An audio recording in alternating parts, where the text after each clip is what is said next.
జీవితంలో ఒక్కసారైనా చేయాల్సిన యాత్ర చార్ధామ్. లత గారి ఆధ్వర్యంలో సంప్రదించండి. పోలవరం ప్రాజెక్టు ఎత్తు ఎంత ఉండబోతుంది?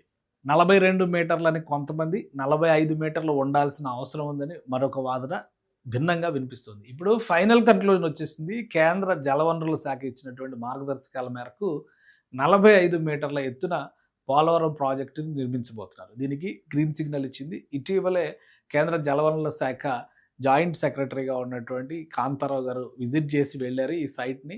ఇప్పుడు క్లియరెన్స్ వచ్చినట్టుగా సమాచారం వస్తుంది. ఏ విధంగా ఉండొచ్చు, అలానే టైం లైన్ కూడా ఒకటి ఫిక్స్ చేశారు.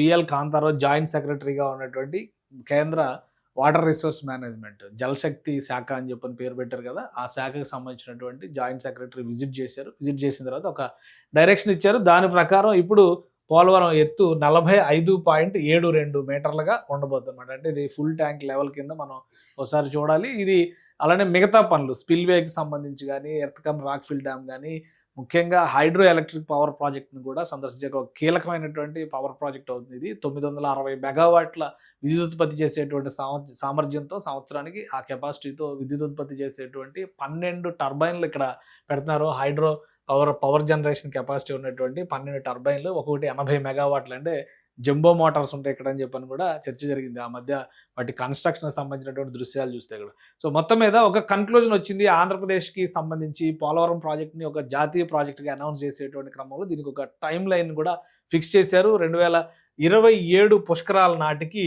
3 టర్బైన్లే ఆపరేషన్లోకి తీసుకురావాలనేటువంటి ప్రణాళిక ఒకటి. మరోవైపు స్టోరేజ్కి సంబంధించి హైట్కి సంబంధించి కూడా క్లారిటీ వచ్చేసింది. 45.72 మీటర్ల హైట్, ఫుల్ హైట్ లెవెల్ కింద దాన్ని డిసైడ్ చేశారు.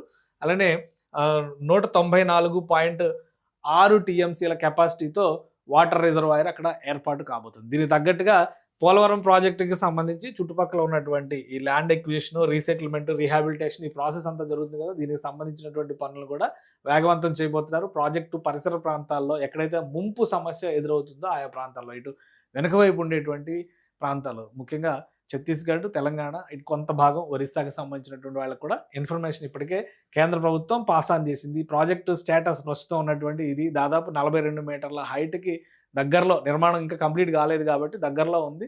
42 మీటర్లకే పరిమితం చేస్తున్నారనేటువంటి ప్రచారం ఎంతకాలం జరిగింది. ఇప్పుడు దానికి ఒక సమాధానం వచ్చినట్టుగానే మనం చూడాలి. కేంద్ర జలవనరుల శాఖ క్లారిటీ ఇచ్చింది కాబట్టి ఇవి భారీ టర్బైన్లు, జంబో టర్బైన్లు, బాహుబలి టర్బైన్లు అంటున్నారు. ఇవన్నీ కూడా నిర్మాణంలో ఉన్నాయి. అతి త్వరలో కంప్లీట్ కాబోతున్నాయి. 12 టర్బైన్లతో ఇక్కడ పెద్ద ఎత్తున విద్యుత్ ఉత్పత్తి జరుగుతుంది.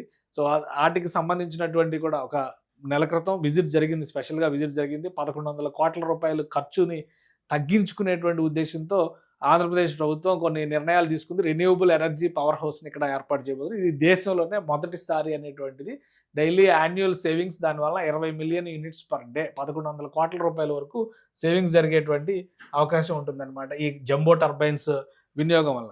సో మొత్తం మీద ఇటు ఈ పనులకి సంబంధించి, హైట్కి సంబంధించి క్లారిటీ వచ్చేసినటువంటి నేపథ్యంలో ఆంధ్రప్రదేశ్లో ఒక జీవనాడిగా చెబుతున్నటువంటి పోలవరం ప్రాజెక్టుకి ముందడుగు పడడానికి క్లారిటీ వచ్చింది.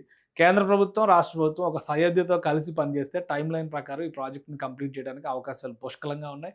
పుష్కరాల నాటికి కనుక ప్రాజెక్టులో కీలక దశ పనులన్నీ పూర్తయితే ఒక్క ఏడాదిలో, అంటే 2028 జనవరి నాటికి పోలవరం పనులు అన్నింటినీ కూడా పూర్తి చేయడానికి అవకాశం ఉంటుంది. సో మొదటి టైం లైన్ 2027 జూన్ లోపు ఈ పనులు కంప్లీట్ చేస్తే కనుక మరొక 7 నెలలు, 8 నెలల కాలంలో మొత్తం పనులు పూర్తి చేయడానికి అవకాశం ఉంటుంది.